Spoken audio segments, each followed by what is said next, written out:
بعد فاعوذ باللہ من الشیطان الرجیم بسم اللہ الرحمن الرحیم والنجم اذا ہوا صدق اللہ العلی العظیم وبلغنا رسولہ النبی الکریم الامین ونحن علی ذلک لمن الشاہدین والشاکرین والحمد للہ رب العالمین ان اللہ وملائکتہ یصلون علی النبی یا ایہا الذین آمنوا صلوا علیہ وسلموا تسلیما صلاۃ والسلام علیک یا سیدی یا رسول اللہ وعلی آلک وصحابک یا حبیب اللہ صلاۃ والسلام علیک یا نبی اللہ وعلی آلک وصحابک یا نورا من نور اللہ۔ اے راج معراج محبتاں دا، اے راج معراج محبتاں دا، نہیں سی کسے دی سمجھ وچ آن والا۔ اے راج معراج محبتاں دا، نہیں سی کسے دی سمجھ وچ آن والا۔ صدیا محب تے گیا محبوب تھے، جبریل سی صد لے جان والا۔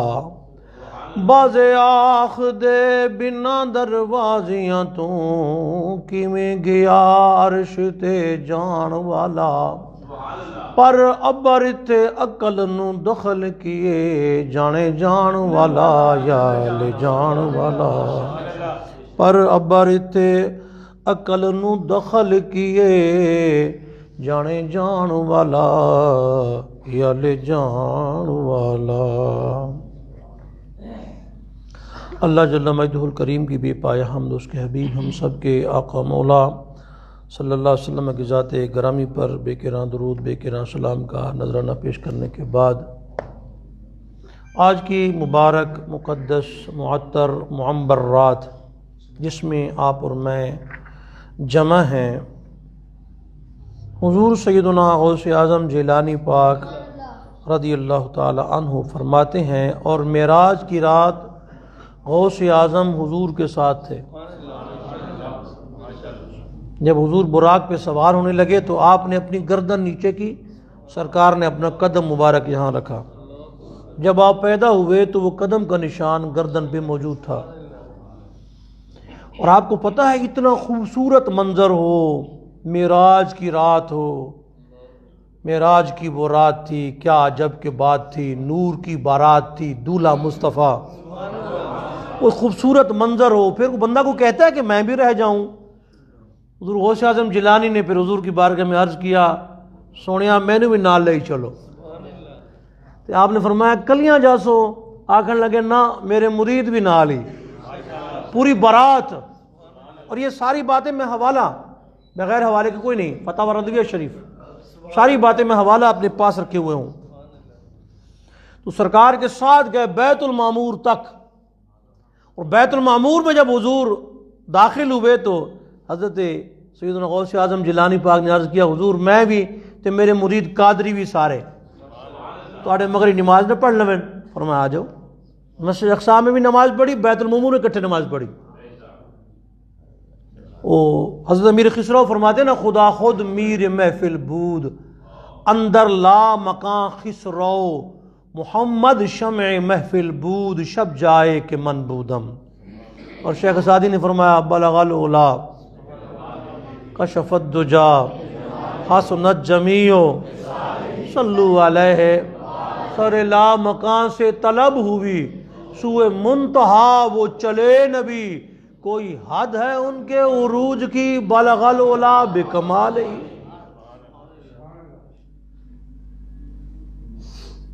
تو حضور غوث اعظم جیلانی پاک فرماتے ہیں رضی اللہ تعالیٰ عنہ، تو اس رات کے ساتھ حضور غوث اعظم کا خاص تعلق ہے، اور حضرت صدیق اکبر تو معراج کے مصدق ہیں، آپ نے تصدیق فرمائی تو صدیق بنے۔ تو معراج کے ساتھ جناب سیدنا صدیق اکبر رضی اللہ تعالیٰ عنہ کا بھی خاصا تعلق ہے۔ تو سارے صحابہ کرام سے یہ جو معراج پاک ہے یہ مروی ہے۔ فرماتے ہیں کہ 14 راتیں ہیں سال کے اندر جن کو علماء اسلام نے فرمایا کہ ان میں جاگنا مستحب ہے، عبادت کرنا مستحب ہے۔ ان میں سے ایک رات لیلۃ السبع وعشرین، 27ویں کی رات بھی انہی میں سے ہے، 27 رجب المرجب کی رات جو آج کی رات ہے۔ فرمایا علماء فرماتے ہیں 14 راتیں جو ہیں ان کو جاگنا رات کو مستحب ہے، ان میں سے ایک رات یہ جو آج ہم جاگ رہے ہیں یہ بھی انہی راتوں میں سے ایک رات ہے۔ اب اس رات کیا کرنا چاہیے؟ جو جاگتے ہیں انہیں کیا انعام ملتا ہے؟ تو حضرت بابا فرید گنج شکر رحمۃ اللہ تعالی علیہ فرماتے ہیں کہ جو لوگ اس رات کو جاگتے ہیں 70,000 فرشتے جنت سے نور کے تھال بھر کے زمین پہ آتے ہیں، اور گھروں میں جاتے ہیں، مساجد میں جاتے ہیں، جہاں جہاں لوگ جاگ کے عبادت کر رہے ہوتے ہیں، اللہ فرماتا ہے بیٹھو نہیں، یہ نور کے تھال ان کے سر پہ نچھاور کرتے جاؤ، یہ نور میں نہاتے جائیں ملائکہ۔ تو مختصر وظیفہ اس رات کا 2 رکعت نماز نفل پڑھنے ہیں، ہر رکعت میں سورہ فاتحہ کے بعد 21 مرتبہ سورہ اخلاص پڑھنی ہے، سلام پھیرنے کے بعد 10 مرتبہ درود شریف پڑھنا ہے۔ جو بھی اللہ سے سوال کرو گے اللہ عطا فرمائے گا۔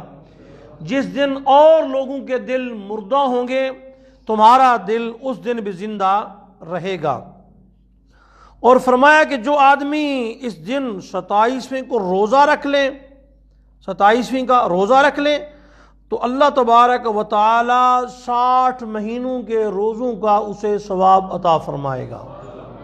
تو ایک خاص رات، تو خاص بات۔ تو اس حوالے سے میں نے آپ سے صرف 2 باتیں ہی کرنی ہیں۔ پہلی بات یہ سرکار کو معراج کیوں ہوئی، دوسری بات معراج میں دیدار ہوا کہ نہیں، بس یہ 2 باتیں میں نے آپ کی گوش گزار کرنی ہے، اور عقل و خرد سے نہیں، کتاب و سنت سے، ذہنی گھڑاوٹ نہیں، کو کہانی کی کتاب نہیں، بلکہ حدیث شریف کی روشنی میں، قرآن پاک کی روشنی میں یہ 2 باتیں میں نے آپ کی گوش گزار کر کے اپنی بات کو اختتام پذیر کرنا ہے۔ تو پوری توجہ کے ساتھ آپ تشریف فرما ہوں، اللہ تعالیٰ آپ کا آنا اپنی جناب میں قبول فرمائے۔ اور خاص رات ہے، جو جو نیک جائز مرادیں آپ لے کے آئیں اللہ سب کی خالی جھولیاں حبیب پاک اسلام کے صدقے بھر دے، سب کی مشکلات اور دکھوں کو سکھوں میں بدل دے، پریشانی کو خوشحالی میں بدل دے، تنگ دستی کو وسعت میں بدل دے اللہ تعالیٰ۔ تو معراج کیوں ہوئی؟ تو اس حدیث پاک کو مختلف محدثین کرام اور اس کو ابن کثیر سمیت سب نے نقل کیا ہے۔ فرمایا اللہ تعالیٰ کے فرشتے 4 ہیں، حضرت جو مقرب بڑی شان والے 4 فرشتے بھی مقرب 4، خلیفے بھی مقرب، شانے ہیں نا، حضرت جبریل امین علیہ السلام، حضرت میکائیل، حضرت اسرافیل، حضرت عزرائیل علیہم الصلاۃ والسلام، سب پر درود و سلام ہو۔ یہ جو فرشتے ہیں نا، انہوں نے ایک مسئلہ تھا، تو ان 4 فرشتوں نے 1000 سال تک 4 مسائل تھے، تو مقدار 1000 سنہ، تو اس کی کوشش کی، سوال و جواب کی، اس کو حل کرنے کی، تو ان سے وہ 4 جو سوالات تھے ان کا جواب نہ بن پڑا۔ 1 دن 2 دن 4 دن نہیں، 1000 سال مسئلے کا حل ڈھونڈتے رہے۔ وہ کون ڈھونڈتے رہے؟ 4 مقرب فرشتے، اور ان میں جبریل امین علیہ السلام تو سارے نبیوں پہ وحی لانے والے، اور جناب اسرافیل علیہ السلام کی جبین پہ پورا قرآن پاک لکھا ہوا ہے، اور میکائیل روزی تقسیم فرمانے والے، اور حضرت اسرائیل علیہ السلام روح قبض فرمانے والے، انہیں اتنے علم کے مالک ہیں، پوری دنیا کا پتہ نا کس کو کب موت آنی ہے، پتہ ہے نا، کس کو کتنا روزی کہاں پہنچنے پتہ ہے نا۔ جبریل امین تو پھر جبریل ہیں، تو وہی، لیکن جبریل امین بھی اسی طرح پہ جا کے رک گئے، آگے نہیں، آگے میں، اور یہ سارا واقعہ بیداری کا ہے، خواب میں نہیں، جاگتے ہوئے نبی پاک صلی اللہ علیہ وسلم کو اللہ پاک نے اپنے دیدار سے نوازا اور معراج کی دولت سے نوازا۔ ہمارے ایک بزرگ تھے خواجہ ابو الحقائق نظامی صاحب رحمۃ اللہ علیہ، تو ان کے ایک دوست تھے بزرگ خواجہ اللہ یار فریدی صاحب رحمۃ اللہ علیہ، تو اللہ یار فریدی رحمۃ اللہ تعالیٰ علیہ تشریف لائے ان کے ہاں بیان کرنے کے لیے، تو خواجہ صاحب جو تھے نا ابو الحقائق نظامی صاحب کہنے لگے جی معراج تے ہی بیان کرنا ہے۔ آپ نے فرمایا معراج سناواں کہ دکھاواں، سنا دوں کہ دکھاؤں؟ کہنے لگے دکھا دو، تو آپ نے ایسے کیا تو جناب براق نظر آنے لگے۔ اللہ والے اپنی ان کی شان تھی، تو 4 فرشتوں نے 4 مسائل میں 1000 سال تک ان کو حل کرنے کی کوشش کی، جواب نہ بن پڑا، تو پھر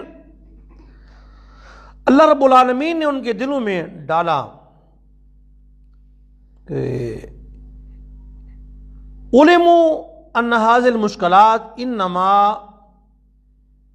ينحل منه علیہ الصلوۃ والسلام، فرمایا یہ جو مشکلات ہیں نا، یہ پیارے حبیب صلی اللہ علیہ وسلم ہی اس کو حل فرما سکتے ہیں۔ تھی مشکل، کیا تھی؟ 1000 سال تک جواب نہ بن پڑا، تو پھر اللہ پاک نے ان کے دلوں میں ڈالا کہ یہ جو تمہارے سوال ہیں، تمہاری مشکل کشائی ہے، وہ میرا حبیب ہی کر سکتا ہے۔ تو پھر فرشتوں نے اللہ تعالیٰ کی فَتَضَرَّعُوا إِلَى اللَّهِ عَزَّ وَجَلَّ، اللہ کی بارگاہ میں زاری کی، لِعَجَلِهِ، فرمایا مالک اپنے حبیب کو بلا تاکہ ہم اپنے مسائل حل کروا لیں۔ تو اللہ پاک نے پھر جبریل امین کو بھیجا، براق کو بھیجا، پھر یہ ادھر سے روانہ ہوئے، پھر اللہ تعالیٰ کی بارگاہ میں حضور پہنچے۔ جب پہنچے نا تو فقال، اللہ پاک نے فرمایا، اور فرماتے حضور رأیت ربی بأحسن صورہ، میں نے اللہ تعالیٰ کو خوبصورت شکل میں دیکھا ہے، اللہ تعالیٰ کو میں نے خوبصورت شکل میں نے دیکھا ہے۔ فرمایا اچھا، تو پھر اللہ پاک نے کیا فرمایا آپ کو؟ فرمایا اللہ رب العالمین نے مجھے فرمایا کہ میرے حبیب صلی اللہ تعالی علیہ وسلم فیما یختصم الملأ الاعلی، یہ فرشتے جو آسمان کے ہیں کس بات میں جھگڑا کر رہے ہیں، کیا معاملہ ہے، یہ کیوں جھگڑا کر رہے ہیں، کون سا معاملہ ہے جھگڑے والا؟ تو فرمایا میرے مالک میں نہیں جانتا، مجھے نہیں پتا کس بات میں جھگڑا ہو رہا ہے۔ اور یہ جو دیکھا رب العالمین کو، امام ابن کثیر نے بھی اس پہ حدیث پاک نقل کر کے آگے لکھا ہے کہ یہ حدیث دیدار والی حدیث صحیح ہے۔ فرمایا میں نے رب تعالیٰ کا دیدار کیا، نوراً انی اراہ، اور روایت نوراً، میں نے رب تعالیٰ کا دیدار کیا، رأیت ربی عز وجل فإنہ حدیث اسنادہ علی شرط صحیح، اس کی سند صحیح ہے، ابن کثیر لکھ رہے ہیں اس کی سند صحیح ہے۔ تو فرمایا کہ سرکار نے اللہ پاک کا دیدار کیا، اس کی سند کیا ہے؟ صحیح ہے۔ اگلا سنیں، اعلیٰ حضرت عظیم البرکت مجدد دین ملت مولانا الشاہ احمد رضا خان فاضل بریلوی رحمت اللہ تعالی علیہ لکھتے ہیں، حضرت عبداللہ ابن عباس رضی اللہ تعالی عنہ سے روایت ہے، مسند احمد بن حنبل میں روایت ہے، فرمایا رأیت ربی، میں نے اب رب کا دیدار کیا، یہ حدیث بسند صحیح ہے، رب کا میں نے دیدار کیا، یہ صحیح حدیث ہے۔ اور حضرت جابر بن عبداللہ فرماتے ہیں لِأَنَّ اللَّهَ تَعَالَى أَعْطَى مُوسَى الْكَلَامَ وَأَعْطَانِي الرُّؤْيَةَ لِوَجْهِهِ وَفَضَّلَنِي بِالْمَقَامِ الْمَحْمُودِ وَالْحَوْضِ الْمَوْرُودِ۔ لوگوں سنو، حضرت موسیٰ کو کوہ طور پہ بلا کے اللہ ہم کلام ہوا لیکن حجاب میں تھا، بات چیت ہوئی، دیدار نہ ہوا، اور وَأَعْطَانِي الرُّؤْيَةَ لِوَجْهِهِ، مجھے معراج کی رات بلا کے اپنے دیدار سے بھی نوازا، وَفَضَّلَنِي بِالْمَقَامِ الْمَحْمُودِ، اور فرمایا حبیب آج دیدار کر لے، میدان محشر میں مقام محمود پہ تو کھڑا ہو جانا، اولین بھی تیرا دیدار کریں گے، آخرین بھی تیرا دیدار کریں گے، سب مجھے تک رہے ہوں گے، میں تجھے تک رہا ہوں گا، سب لبیک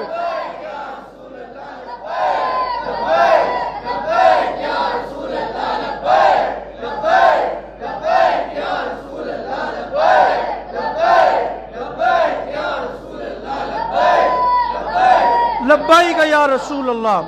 وفضلنی بالمقام بالمحمود، محمود کا کیا معنی ہوتا ہے؟ ایسا مقام جس پہ سب کھڑے ہو کر سرکار کی تعریف کریں۔ محبوب اولین بھی تو مالک یہ میدان محشر قائم کیوں کیا ہے؟ تجھے پتہ نہیں دوزخی کون ہے، جنتی کون ہے، سارے معاملات کا علم ہے، تو پھر یہ میدان محشر سجایا کیوں ہے؟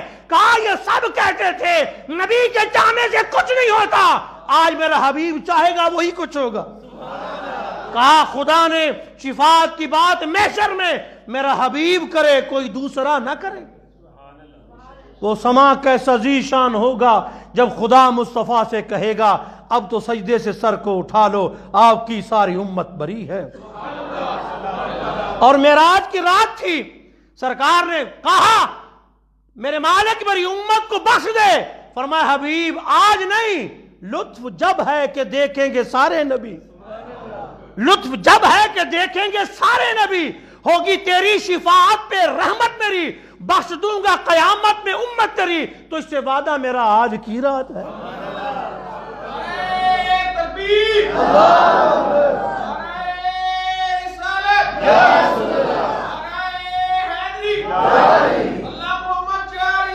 حاجی خواجہ حق فرید یا فرید، حق فرید، حق فرید، حق فرید، حق فرید، مرکز اولیاء حضور داتا گنج بخش علی حجویری، حضور غوث اعظم جیلانی، حضرت خواجہ طاہر بندگی، امام احمد رضا بریلوی، حضرت خواجہ غریب نواز، امام الائمہ کاشف الغمہ، حضرت امام اعظم ابو حنیفہ، صحابہ و اہل بیت۔ فرمایا وفضلنی بالمقام المحمود، محبوب اس مقام پہ جب تو کھڑا ہوگا وہ مقام محمود ہوگا، اولین بھی تیری تعریف، آخرین بھی تیری تعریف، سب تیری تعریف، سب مجھے منانا چاہ رہے ہوں گے کہ مالک تو راضی ہو جا، اور میں کیا کہوں گا وَلَسَوْفَ يُعْطِيكَ رَبُّكَ فَتَرْضَىٰ، محبوب آج میں نے تجھے راضی کرنا ہے۔ اس کا ترجمہ میرے امام نے فرمایا ہے فقط اتنا سبب ہے، فقط اتنا سبب ہے انعقاد بزم محشر کا کہ ان کی شان محبوبی دکھائی جانے والی۔ فرمایا اصل میں مقام محمود، فرمایا اللہ نے مجھے وفضلنی بالمقام المحمود والحوض المورود، مجھے اللہ نے مقام محمود بھی دیا، حوض کوثر بھی دیا، اور مجھے اپنا دیدار بھی کروایا۔ تو پھر فرمایا کہ میرے حبیب صلی اللہ علیہ وسلم قال علی ربی، حضور پاک علیہ السلام نے اللہ کی بارگاہ میں عرض کیا میرے مالک تو نے ابراہیم کو خلیل بنایا، تو نے موسیٰ کو کلیم بنایا، میرے لیے؟ تو اللہ پاک نے جواب فرمایا قال علی ربی، میرے رب نے فرمایا میرے حبیب نخلت ابراہیم خلتی، ابراہیم کو میں نے اپنی خلت سے نوازا، وکلمت موسیٰ تکلیما، موسیٰ سے میں ہم کلام ہوا، ان سے میری بات چیت ہوئی۔ اے حبیب وہاں کلام تھا، وہ کوہ طور تھا، وہ زمین تھی۔ وَلَمَّا جَاءَ مُوسَىٰ لِمِيقَاتِنَا، جناب موسیٰ خود چل کے آئے میرے دیدار کرنے کے لیے، 40 راتیں وہاں رہے، میں نے جبریل کو بھیجا حبیب کو جگا کے لے آؤ۔ وہاں زمین تھی، یہاں عرش ہے۔ آئے حبیب وہ موسیٰ تھے، وَآتَيْتُكَ یا محمد کفاہا۔ آئے حبیب جب موسیٰ پاک کی بات آئی تو پردے میں بات ہوئی، جب تیری بات آئی تو تجھے حجاب ہٹا کے دیدار کروا دیا۔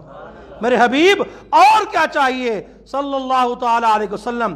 آگے صحابہ کرام میں سے جو صحابہ کرام، حضرت عبداللہ ابن عباس رضی اللہ تعالیٰ عنہ فرماتے ہیں کہ یہ حدیث پاک جامع ترمذی کے اندر ہے، سیاہ ستہ کے اندر۔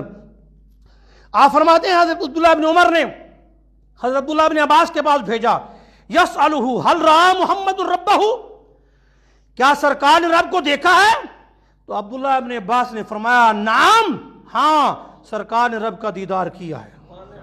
پھر بھی جامع ترمذی کی حدیث ہے، معجم طبرانی کے اندر بھی ہے، اور امام طبرانی نے یہ لفظ لکھے ہیں، فرمایا ناظر محمد الی ربہ قال اکرمہ فقلت ابن عباس ناظر محمد الی ربہ قال نعم، فرمایا کیا حضور نے رب کو دیکھا؟ فرمایا ہاں۔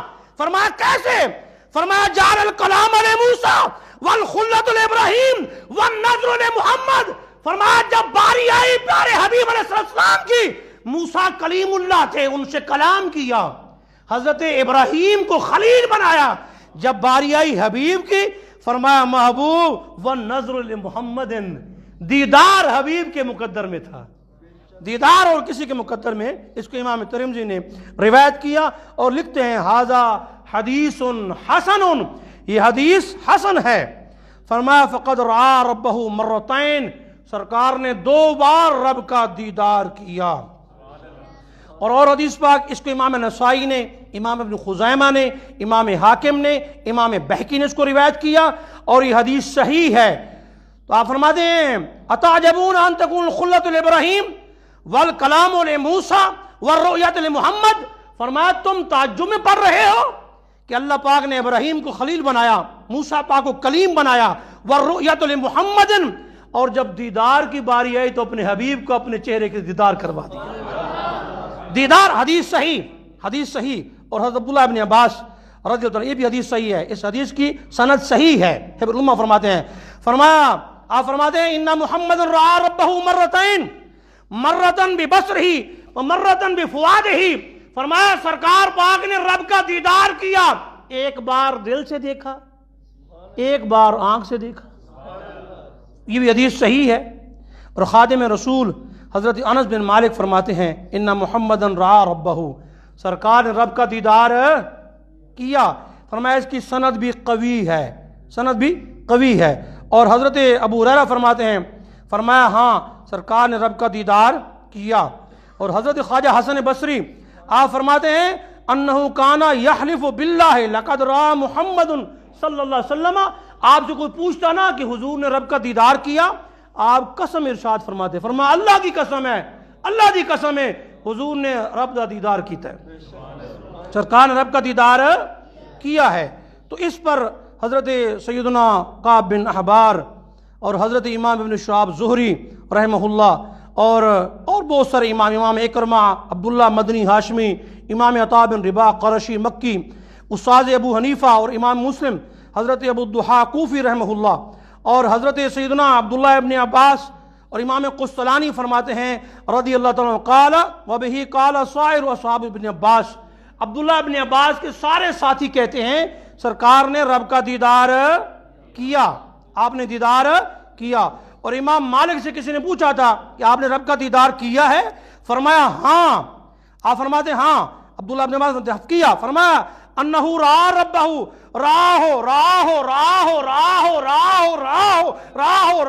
راہ حتی انقطع نفسہ، آپ فرمایا آپ نے رب کا دیدار کیا، دیدار کیا، دیدار کیا، دیدار کیا، دیدار کیا، یہاں تک کہ سانس آپ کی ٹوٹ گئی، یعنی اتنا کہتے تھے۔ تو اس پر اور علماء کرام کی جو اکثریت ہے وہ بھی اس مسلک کے اوپر ہے کہ سرکار پاک نے رب کا دیدار کیا، کما ذهب الیہ اکثر الصحابہ، اکثر صحابہ کرام کا مسلک بھی یہی ہے کہ آپ نے رب کا دیدار کیا۔ تو اس پر بہت ساری اور بھی روایتیں میرے پاس ہیں، لیکن چونکہ میرا موضوع یہ ہے کہ سرکار نے معراج کیوں ہوئی، وجہ کیا ہوئی؟ فرمایا میں اللہ تعالیٰ کی بارگاہ میں گیا تو اللہ پاک نے فرمایا میرے حبیب صلی اللہ علیہ وسلم فیما یختصم الملأ الاعلی، یہ فرشتے جو آسمان کے ہیں یہ کس بات میں جھگڑا کر رہے ہیں؟ تو کہتے ہیں فقلت، تو میں نے عرض کیا انت تعلم، میرے مالک تو ہی جانتا ہے، مجھے علم نہیں یہ کیا جھگڑا ہے، 1000 سال ہو گیا ہے، تو ہی جانتا ہے۔ پھر کیا کیا؟ فوضع یدہ بین کتفی فوجدت بردہا بین صدیی ثم قال، فرمایا پھر اللہ نے قدرت والا ہاتھ میرے کندھوں کے درمیان رکھا، اس کی ٹھنڈک کو میں نے سینے میں محسوس کیا۔ پھر کیا ہوا؟ فرمایا پھر کیا ہوا؟ فرمایا اب بتاؤ۔ تو اللہ پاک نے ساری کائنات میرے سامنے ظاہر کر دی۔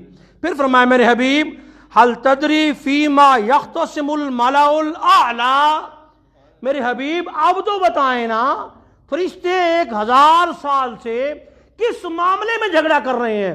کیا بات ہے؟ کیوں جھگڑا فرشتے کر رہے ہیں؟ تو میں نے عرض کیا مالک ہاں مجھے پتا ہے، علم اللہ نے دیا، علم اللہ نے دیا۔ حضرت میاں صاحب شیر ربانی رحمۃ اللہ علیہ کے پاس بندہ آیا تھا، کہنے لگا جی میں مناظرہ کرنا علم غیب تھے۔ میاں صاحب فرمانے لگے یارا میں مولوی نہیں، کسی اور نہ جا کے کھائے میری جان چھڑ دے، میں مولوی نہیں بھی، نکل جا۔ کہنے لگے میں تہاڈے نال ہی کرنا ہے۔ آپ نے فرمایا پھر بتاؤ سب سے بڑا غیب کیا ہے؟ سب سے بڑا غیب؟ انہوں نے کہا اللہ۔ فرمایا جب حضور نے رب دیکھ لیا اور کڑی شے رہ گئی ہے؟ اپنے تو سونی شے جی چھپا رکھی ہے اللہ نے، اپنا آپ ہی کھا دیتا جب نہ خدا ہی چھپا تم پہ کروڑوں درود۔ فرمایا جھگڑا کس بات میں کر رہے ہیں؟ تو سرکار نے فرمایا کفارات کے اندر گناہوں کو مٹانے والی چیزیں کون سی ہیں؟ منجیات نجات دینے والی چیزیں کون سی ہیں؟ درجات درجوں کو بلند کرنے والی چیزیں کون سی ہیں؟ مہلکات ہلاک کرنے والی چیزیں کون سی ہیں؟ یہ 4 مسائل ہیں، 1000 سال ہو گیا ہے جھگڑا کرتے ہوئے، ان کے مسئلے حل نہیں ہوئے 1000 سال سے۔ تو فرمایا اللہ پاک نے فرمایا صدقتا یا محمد، میرے حبیب صلی اللہ تعالی علیہ وسلم نے آپ نے سچ فرمایا۔ فرمایا یا ملائکتی، او میرے فرشتوں آؤ اور اپنے مسائل مشکلات کا حل میرے حبیب سے پوچھو، فرشتے آ جاؤ۔ تو حضرت سیدنا جبرائیل اسرافیل علیہ السلام تشریف لائے، عرض کرنے لگے یا رسول اللہ مل کفارات، جو چیزیں گناہوں کو مٹاتی ہیں وہ کیا ہیں؟ گناہوں کو مٹانے والی چیزیں کون سی ہیں؟ نبی پاک صلی اللہ علیہ وسلم نے فرمایا اسباغ الوضوء فی المقارہ، فرمایا جب پریشانی ہونا، ٹھنڈا پانی ہے، وضو کو دل نہیں چاہ رہا، فرمایا وضو کرنے کے ساتھ ٹھنڈے پانی کے ساتھ گناہ مٹ جاتے ہیں۔ ٹھنڈے پانی سے وضو کر لو، اسی طرح سخت گرمیاں ہیں، پانی گرم ہے، اس سے وضو کر لینا، تکلیف کے وقت جب وضو کرنا ناگوار ہو، وضو کر لینے سے گناہ مٹ جاتے ہیں۔ تو فرمایا دوسری چیز، فرمایا والمشی بالاقدام الی الجماعہ، با جماعت نماز پڑھنے کے لیے مسجدوں میں جانے کے ساتھ گناہ مٹ جاتے ہیں، وضو کرنے سے گناہ مٹ جاتے ہیں، با جماعت نماز پڑھنے کے لیے جانا چلنا۔ وہ صحابہ کرام کے گھر تھے دور مسجد نبی شریف سے، تو انہوں نے کہا کہ ہم قریب ہی کوئی گھر لے لیتے ہیں مسجد نبی شریف کے، تاکہ نماز پڑھنے میں آسانی ہو جائے۔ ہمارے بھی ایک دوست ہیں، انہوں نے گھر سمن آباد کی طرف لے لیا، تو کہتے ہیں بڑے دور چلے گئے ہیں۔ میں کہا اجر زیادہ ہے پتر، اجر زیادہ ہے نا، جتنا دور جاؤ گے اتنا ہی اجر زیادہ ہوگا۔ تو صحابہ کرام یا رسول اللہ، آپ نے فرمایا کیا کر رہے ہو؟ یا رسول اللہ ہم یہ چاہ رہے ہیں 7 ہی گھر لے لیں آپ کے پڑوس میں۔ فرمایا نہ، اللہ تعالیٰ فرماتا ہے کہ تم چل کے آتے ہو، تمہارے قدموں کے پرنٹ بھی ہم اپنے پاس محفوظ کر رہے ہیں، نکتب ما قدموا وآثارہم، فرمایا کہ وہ ان کے قدموں کے جو نشانات ہیں وہ بھی ہمارے پاس محفوظ ہیں۔ تو وضو کرنے سے گناہ مٹ جاتے ہیں۔ جب بندہ وضو کرتا ہے، فرمایا منہ کو دھوئے تو منہ کے گناہ، بازو کو دھوئے تو بازو کے گناہ، پاؤں کو دھوئے تو پاؤں کے گناہ، اور جب وضو مکمل کر لے گناہوں سے پاک ہو جاتا ہے، بالکل اجلا ہو جاتا ہے وضو۔ اور مسجد کی طرف چل کے آنا مسجد کی طرف، قدموں کے نشانات، فرمایا چل کے آنا یہ بھی گناہوں کو مٹا دیتا ہے۔ تیسری بات وَإِنْتِظَارُ الصَّلَاةِ بَعْدَ الصَّلَاةِ، ایک نماز پڑھنے کے بعد دوسری نماز کا انتظار کرنا، جس طرح آپ کرتے ہیں یہ نہیں اذان ہوئی لا مولوی نے پھر پڑھا بات ہے بھائی ہوں تو نماز پڑھ کے آئے ہیں مولوی سا نہیں لیندے ہوں پھر اذان دیتی انہوں نے، یہ انتظار ہے بھلا، یہ انتظار ہے۔ رجال لا تلہیہم تجارت ولا بیع عن ذکر اللہ، فرمایا جو کاروبار کرتے ہیں تے ہاتھ کار وال دل یار وال، وہ کاروبار دکان بیٹھے ہوئے ہیں لیکن دل مسجد کا لگا ہوا ہے، کب اذان ہوگی نماز پڑھنے جائیں گے ہم۔ فرمایا ایک نماز کے بعد دوسری نماز کا انتظار کرنا گناہوں کو مٹا دیتا ہے، وضو کرنا تکلیف کی حالت میں گناہوں کو مٹاتا ہے، مسجد کی طرف چل کے آنا گناہوں کو مٹاتا ہے، اور ایک نماز کے بعد دوسری نماز کا انتظار کرنا گناہوں کو مٹاتا ہے۔ تو یہ تھے حضرت سیدنا اسرافیل پاک کے سوالات کہ تین گناہوں کو مٹانے والی کون سی چیزیں ہیں بڑی؟ فرمایا وضو کرنا اور پیدل مسجد میں نماز پڑھنے کے لیے آنا اور ایک نماز کے بعد دوسری نماز کا انتظار کرنا گناہوں کو مٹا دیتا ہے۔ آپ نے فرمایا کہ حضرت میکائیل علیہ السلام تشریف لائے، فرمایا تم پوچھو، عرض گزار ہوئے، ومد درجات یا رسول اللہ صلی اللہ علیہ وسلم، یا رسول اللہ صلی اللہ علیہ وسلم درجات کیا ہیں؟ ایسے کون سے عمل ہیں جن کے کرنے سے درجے بلند ہوتے ہیں، درجے بلند ہوتے ہیں، وہ بتا دیں درجات والی چیز۔ فرمایا اطعام الطعام، کھانا کھلانا، کھانا نہیں کھلانا، اطعام کسی کو کھانا۔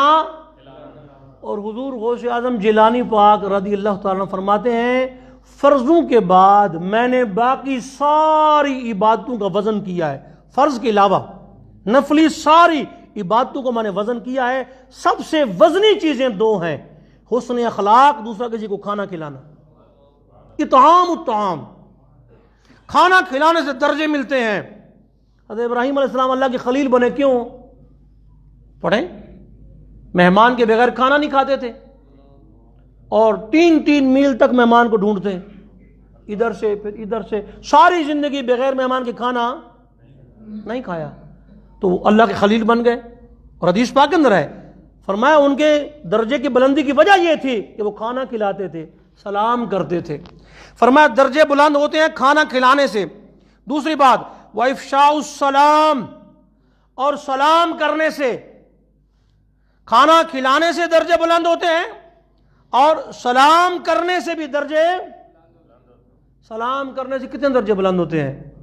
فرمایا جو مسکرا کے سلام کرے نا، مسکرا کے 90 نیکیاں، جو ہیں یہ بوسہ طرح منہ کر کے 10 نیکیاں ساریاں، ایسو کام منہ کر یہ نہیں سلام۔ اور فرمایا 2 بندے سلام کریں اور میری ذات پہ درود شریف پڑھیں نا، ان دونوں کے جدا ہونے سے پہلے اللہ دونوں کو گناہ معاف کر دیتا ہے۔ تو فرمایا کہ کھانا کھلانا اور سلام کرنا یہ درجے کی بلندی ہے۔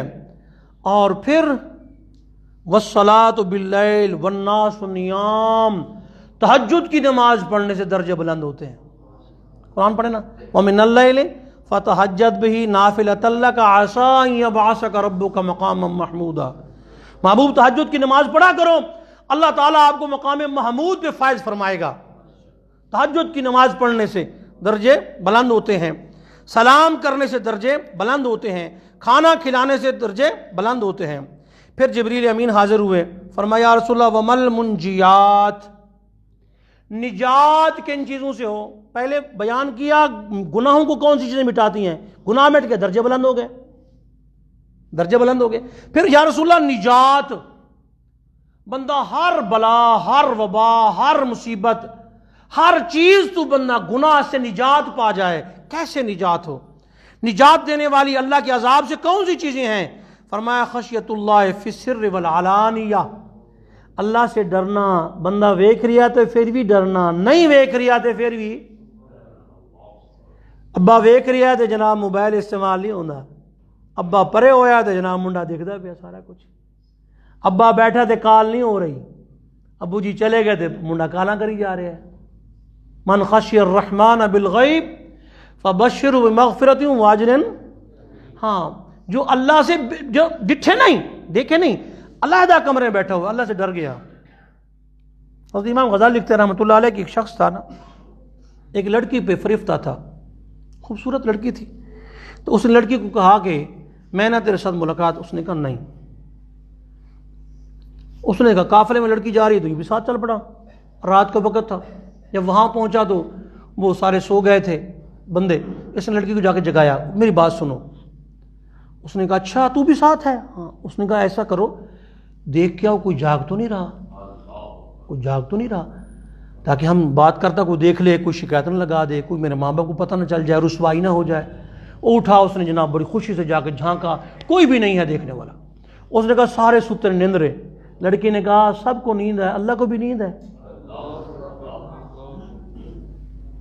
اللہ کو بھی نیند ہے۔ یہ کہتے ہیں ہمارے حالات خراب ہیں۔ او بھائی اپنے کرتوت ٹھیک کرو، صبح سے شام تک۔ میں کہتا ہوں جو بندہ فوت ہوا ہے نا، اس کے موبائل کے اندر جو چیزیں بھری ہوئی ہیں نا، مرنے کے بعد اگر قبر میں وہی چلا دی جائے، اس کے جہنم میں اتنی بات ہی کافی ہے۔ کیا کر رکھا ہے آپ نے؟ آپ کی آنکھ پہ پیرا نہیں ہے، زبان پہ پیرا نہیں ہے، کان پہ پیرا نہیں ہے۔ فرمایا کہ نجات چاہتے ہو نا، اللہ سے ڈرو، چھپے بھی ظاہراً بھی، اور نجات چاہتے ہو وہ جی غربت چمڑ گئی سانو جناب، ساڈے مال ہی کو نہیں ساڈے کول۔ فرمایا والقصد فی الفقر والغنا، مالدار ہو پھر بھی میانہ روی اختیار کرو، غربت آ گئی ہے پھر بھی میانہ روی اختیار کرو۔ ہم جناب 10 کیا سرکار کی دسترخوان میں کبھی 2 کھانے بھی جمع ہوئے؟ ہم ایسے فرماتی ہیں ساری زندگی روٹی اور سالن دونوں چیزیں وافر مقدار میں حضور دسترخوان پہ نہیں آئیں، اور صحابہ اکرام جو تھے وہ بھوکے پیٹ دنیا سے چلے گئے، بھوکے پیٹ دنیا سے چلے گئے۔ نماز میں جب کھڑے ہوتے اصحاب صفہ، جب نماز میں کھڑے ہوتے اصحاب صفہ رضی اللہ عنہم اجمعین، نماز میں کھڑے ہوتے تو گر پڑتے، نماز میں گر پڑتے، بے ہوش ہو جاتے نماز کے اندر ہی، اس طرح ان کے حالات تھے۔ آج ہمارے پاس مختلف قسم کے کھانے ہیں، پھر بھی اللہ کا شکوہ ہے یہ نہیں۔ تو آپ میانہ روی اختیار کر لیں، درمیانہ رستہ، بس گھر میں میانہ روی، 10 کھانے نہیں، ایک کھانا بنا لیں۔ کپڑے بہت مہنگے بھی نہیں، بہت سستے بھی نہیں، میانہ درمیانے کپڑے، گاڑی بھی درمیانی، سفر بھی درمیانہ۔ میانہ روی کے ساتھ انسان مالدار رہتا ہے۔ یہ افراط و تفریط کے ساتھ بندہ برباد ہو جاتا ہے۔ تینوں تو کہہ رہے بات ٹھیک ہے شیخ صاحب سٹی جاؤ پیسے، تیرا مرکہ بچ جائے گا بھائی، تینوں کہنے کہ سٹی جا بھائی۔ فرمایا اگر نجات چاہتے ہو نا غربت سے، افلاس سے، تنگ دستی سے، فرمایا مالدار ہو تو پھر بھی، اور اگر غریب ہو گیا ہو تو پھر بھی، آپ فرماتے ہیں کہ والقصد فی الفقر والغنا، مالداری کے اندر بھی اور غربت کے اندر بھی میانہ روی اختیار کرنا۔ فرمایا نجات چاہتے ہو والعدل فی الغضب والرضا، فرمایا غصہ آ گیا نا پھر بھی عدل کی بات کرو، خوشی میں ہو تو پھر بھی عدل کی بات کرو۔ ہمارا غصے میں کچھ اور موڈ ہوتا ہے، عدل تو نکل جاتا ہے نا، غصہ عدل پہ حاوی ہو گیا، غصہ آ گیا ہے پھر بھی عدل کرنا ہے، خوشی ہے پھر بھی عدل کرنا ہے۔ ان کے ساتھ نجات کی فرمایا 3 چیزیں ہیں، اللہ سے چھپے اور ظاہر ڈرنا، اور غربت اور مالداری کے اندر اپنا میانہ روی اختیار کرنا، غصہ اور خوشی دونوں کے اندر عدل کرنا۔ تو جناب اسرائیل علیہ السلام تشریف لائے، عرض گزار یا رسول اللہ ہلاک کرنے والی چیزیں کون سی ہیں؟ یہ تو نجات کرنے دینے والی نا، جو چیزیں ہلاک کرتی ہیں وہ کون سی ہیں؟ فرمایا شح مطاع، فرمایا ایسی بندے کے اندر بخل جس کی پیروی کی جائے، یعنی دل کے اندر خرچ نہیں نہ کرنا، انج تالا مار کے رکھا ہے، زنجیرہ بن کے رکھے نے۔ بخل طبیعت میں بخل، مال ہے، گندے کپڑے پہنے ہوئے ہیں، مال موجود ہے، اللہ کی راہ میں خرچ کرنے کو دل نہیں چاہتا، مال موجود ہے پھر پٹے پرانے کپڑے پائے پھرتا ہے۔ اللہ نے دیا ہے تو اللہ یہ چاہتا ہے کہ اس مال کا بھی اثر ہونا چاہیے آپ کی بدن پر، اللہ کا شکر ادا کرنا چاہیے، میرے مالک تیرا شکر ہے تو نے مجھے عطا فرمایا یہ مال۔ تو فرمایا بخل جس کی پیروی کی جائے، تو ہواؤن متبعن، وہ خواہش نفس، دل نے کہا سو جا سو گئے، اٹھ پہ، دل نے کہا نماز نہیں پڑھنی نہیں پڑھنی، دل نے کہا شیطانی کرنی ہے کر لینی ہے، دل نے کہا فلاں کو تھپڑ مارنا مار دینا ہے، دل نے کہا بازار میں جا کے شوارما کھانا شوارما کھا رہے ہیں۔ دل جو کہتا ہے، نفس کہتا ہے، نفس کی پیروی برباد کرتی تھی بندے کو۔ فرمایا یہ چیز ہلاک کرتی ہے، بخل کی پیروی بھی ہلاک کرتی ہے اور نفس کی پیروی بھی اور مجھے امام غزالی رحمۃ اللہ علیہ کی خوبصورت بات بڑا مزہ دیا اس نے. امام غزالی فرماتے ہیں رحمۃ اللہ علیہ، فرمایا کبھی بھی خواہش کی وجہ سے، لذت کی وجہ سے گناہ نہیں کرنا. فرمایا ایک لمحے کی لذت ہوتی ہے، ساری زندگی بندہ شرمندہ رہتا ہے، ایک لمحے کی لذت ہے. فرمایا کبھی بھی تھکاوٹ کی وجہ سے عبادت کو نہیں چھوڑنا. تھکاوٹ ہوگی، تھکا ہوں جی میں دکان سے آیا میں سو جاؤں عبادت نہ کروں، نہ نہ نہ. فرمایا نیند جب آئے گی تھکاوٹ دور ہو جائے گی، عبادت کر کے سونا چاہیے. لذت کی وجہ سے گناہ نہ کرو، لذت ایک منٹ کی ختم، اور تھکاوٹ کی وجہ سے عبادت نہ چھوڑو. تھکاوٹ جب سو کے دور ہو جائے گی عبادت کا ثواب باقی رہے گا، لذت ختم ہوگی گناہ کا عذاب باقی رہے گا. تو فرمایا کہ بخیلی جس کی پیروی کی جائے اور خواہش نفس جس کی پیروی کی جائے، وہ ایجاب المرء بنفسہ، اور اپنے آپ کو سب سے اچھا جاننا. میرا برکت ہے کوئی نہیں دنیا جی، میں تو اللہ کا ولی ہوں، پتہ نہیں میری ایڈی بڑی شان ہے. فرمایا اپنے آپ کو سب سے اچھا جاننا یہ چیزیں ہلاک کرتی ہیں. تو اس وجہ سے نبی پاک اسلام کو اللہ پاک نے معراج میں بلایا تھا کہ فرشتوں کے سوالات ہیں، ان کی مشکلات ہیں، میرے حبیب وہ حل کر جاؤ. تو جب فرشتوں کی مشکلیں بھی حل در رسول پہ ہوتی ہیں تو ہماری مشکلیں کہاں حل ہوں گی؟ کہاں ہوں گی؟ تو بڑی خوبصورت بات. میں اپنی اختتامی بات کی طرف آتا ہوں. امام ابن کثیر نے لکھا رحمۃ اللہ علیہ، بڑی خوبصورت، اور یوں سمجھیں کہ نچوڑ ہی ہے آج کی ساری اس گفتگو کا نچوڑ ہے. وہ فرماتے ہیں کہ بہت سارے ایسے پرندے ہیں جن کی نگاہ زمین کے نیچے بھی جاتی ہے. مثلا ہدہد پرندہ ہے نا، 3.5 میل تک زمین کی تہہ میں پانی دیکھ لیتا ہے. شاہین بڑے دور تک اس کی نگاہ کام کرتی ہے. بعض جانور ایسے ہیں جو رات کو بھی دور تک دیکھتے ہیں. تو آپ یہ فرماتے ہیں اگر لو جعل اللہ نور جمیع ابصار الانس والجن والدواب والطیر فی عینی عبد، اللہ تعالیٰ اگر تمام کائنات کی جتنی بھی آنکھیں ہیں، انسان ہیں، پرند ہیں، چرند ہیں، درندے ہیں، سب کی آنکھوں کا نور اللہ پاک لے کر ایک انسان کی آنکھوں میں ڈال دے، ساری کائنات کی آنکھوں کا نور ایک انسان کی آنکھ میں ڈال دے، تو پھر ثم کشف حجابا واحدا من 70 حجابا دون الشمس، سورج کے اوپر اللہ پاک نے 70 پردے ڈالے ہوئے ہیں. اگر اللہ ایک پردہ ہٹا دے تو وہ سورج کو نہیں دیکھ سکتا. ساری کائنات کے انسانوں، جنوں، درندوں، پرندوں، ملائک، سب کی آنکھوں کا نور ایک انسان کو اللہ دے دے. اگر ایک انسان کو، سورج کے اوپر 70 پردے پڑے ہوئے ہیں، اگر اللہ ایک پردہ ہٹا دے تو یہ سورج کو نہیں دیکھ سکتا. اس میں طاقت نہیں ہے کہ سورج کو دیکھ لے. آگے فرماتے ہیں کہ وَنُورُ الشَّمْسِ، حالانکہ سورج کا نور جُزءٌ مِّن 70 جُزءً مِّن نور الکرسی، اللہ کی کرسی کے نور کے 70 حصے کیے جائیں تو ایک حصہ بنتا ہے. وَنُورُ الکرسی، اور کرسی کا نور جُزءٌ مِّن 70 جُزءً مِّن نور العرش، اللہ کے عرش کے نور کے 70 حصے کیے جائیں تو ایک بنتا ہے. وَنُورُ العرش جُزءٌ مِّن 70 جُزءً مِّن نور الستر، تو اللہ کے عرش کا نور اللہ کے حجاب رحمت کے نور کے 70 حصے کیے جائیں تو ایک حصہ بنتا ہے. کہتے ہیں فانظر ماذا آتا اللہ عبدا من النور فی عینیہ وقت النظر الی وجہ الکریم. فرمایا پھر بتا ان آنکھوں میں کتنا نور ہوگا جنہوں نے رب کو بے حجاب دیکھا. کس کو دیکھا؟ یہ موسیٰ سے پوچھے کوئی. آنکھ والوں کی ہمت پہ لاکھوں سلام.